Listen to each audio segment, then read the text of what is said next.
కాలచక్రం నాగమ్మ తల్లికి చెందింది. ఆ కాలచక్రాన్ని నాగమ్మ తల్లికి చేర్చడానికి నందిని పోరాడుతోంది. మాయాశక్తి దగ్గరున్న కాలచక్రాన్ని కూడా నందిని సంపాదించింది. 3 కాలచక్రాలు తన దగ్గరున్నాయన్న సంతోషంతో ఇంటికొచ్చి చూసినప్పుడే అక్కడున్న ఒక కాలచక్రాన్ని నువ్వు తీసుకొచ్చావు.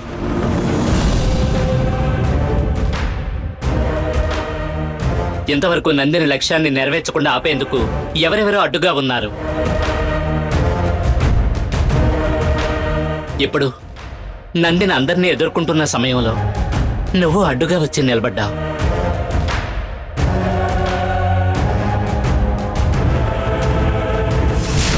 నువ్వు, నీ భర్త, నీ కుటుంబం సంతోషంగా ఉండండి. అలా ఉండడం నాకు సంతోషమే. అదేవిధంగా నందిని చేయాల్సిన కర్తవ్యాన్ని చెయ్యి. నువ్వు నీ దగ్గరున్న కాలచక్రాన్ని ఇచ్చేయి. కాలచక్రాన్ని నేను తీసుకురాలేదని చెప్తున్నాను కదా, మీరేదో నేను అబద్ధం చెప్తున్నట్టు మాట్లాడుతున్నారు. నాతో అబద్ధం చెప్పకు. నాగమ్మ తల్లి కోసమే బతికిన పార్వతికి కూతురుగా పుట్టి ఇప్పుడు అనవసరంగా తప్పు చెయ్యకు. తప్పు చేయాలనుకుంది నందినియే. మీరు బుద్ధి చెప్పాలనుకుంటే తనకు చెప్పండి. అదొదిలేసి నాకు బుద్ధి చెప్తారేంటి? కాలచక్రాన్ని నేను తీసుకుని రాలేదు. అనవసరంగా మాట్లాడకుండా బయలుదేరండి. నేను స్వయంగా ఇంటికొచ్చినా కూడా నీకివ్వడానికి మనసు రాలేదే. నువ్వే కారణం చేత కాలచక్రాన్ని తీసుకొచ్చావో నాకు తెలియడం లేదు. కానీ కాలచక్రం నీ దగ్గర ఉండడం మంచిది కాదు. అది నువ్వు తెలుసుకో. దాన్ని నువ్వు ఎంత త్వరగా తీసుకొచ్చి ఇవ్వగలవో అంత త్వరగా తీసుకొచ్చి ఇవ్వు. లేదంటే నందినికి నీకు అనవసరంగా గొడవలొస్తాయి. నువ్వు కుటుంబంతో ఉన్నందువల్ల ప్రేమానుబంధాలకు కట్టుబడి ఉన్నావు. కానీ నందిని అమ్మవారి కోసమే పుట్టింది. ఆశామోహాలకు అతీతమైంది. తను చెయ్యాల్సిన కార్యాన్ని అడ్డుకుని ఆపి ఆగ్రహం తెప్పించావంటే ఆ తర్వాత నందిని అదుపు చేయడం నా వల్లే కాదు, ఎవరి వల్ల కుదరదు.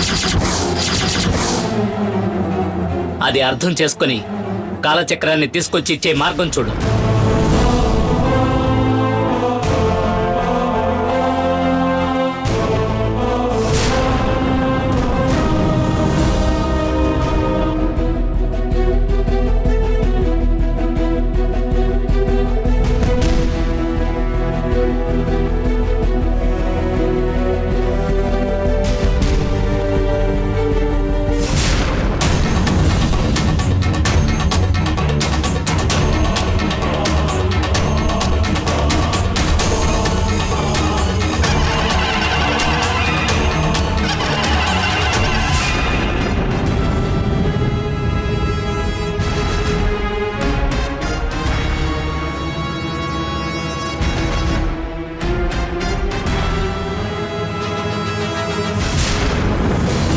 దేవనాయకి ఇంటి దాకా వచ్చి కాలచక్రాన్ని అడిగి వెళ్లారంటే నిజం లేకపోతే అడగరు.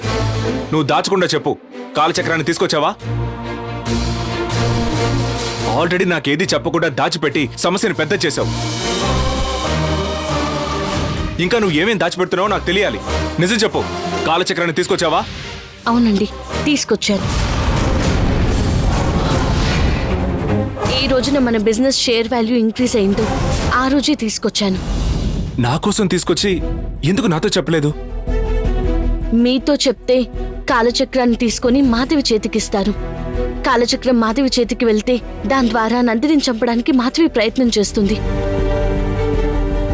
భర్త గనుక మిమ్మల్ని వదులుకోలేను. తోబొట్టినందువల్ల నందినిని వదులుకోలేను. మాధవి వల్ల నందినికి ప్రమాదం రాకూడదు. నందిని వల్ల మీకు ప్రమాదం రాకూడదు. అందుకని కాలచక్రం నా దగ్గరే ఉండి తీరాలి. సరే, నీ దగ్గరే ఉంచు. కానీ దాన్ని ఒక్కసారైనా నాకు చూపించు, నేను చూస్తాను. కాలచక్రాన్ని మావయ్య ఎవరికి చూపించకుండా రహస్యంగానే ఉంచారు. ఆయన కోడలనైనా నేను అది రహస్యంగానే ఉంచాలనుకుంటున్నాను. దయచేసి అది ఉన్న చోటు తెలుసుకోవాలనుకోకండి. గంగా, కొంచెం ఆగు. నువ్వు నా కోసం మీ అక్కయ్య దగ్గర నుంచి కాలచక్రాన్ని తీసుకొచ్చి నా మీద ఉన్న ప్రేమను నిరూపించుకున్నావు. నేను అనవసరంగా నిన్ను బాధ పెట్టేలా ప్రవర్తించాను. సారీ గంగా. ఇప్పటికైనా నన్ను అర్థం చేసుకున్నారు కదా, అదే 10,000.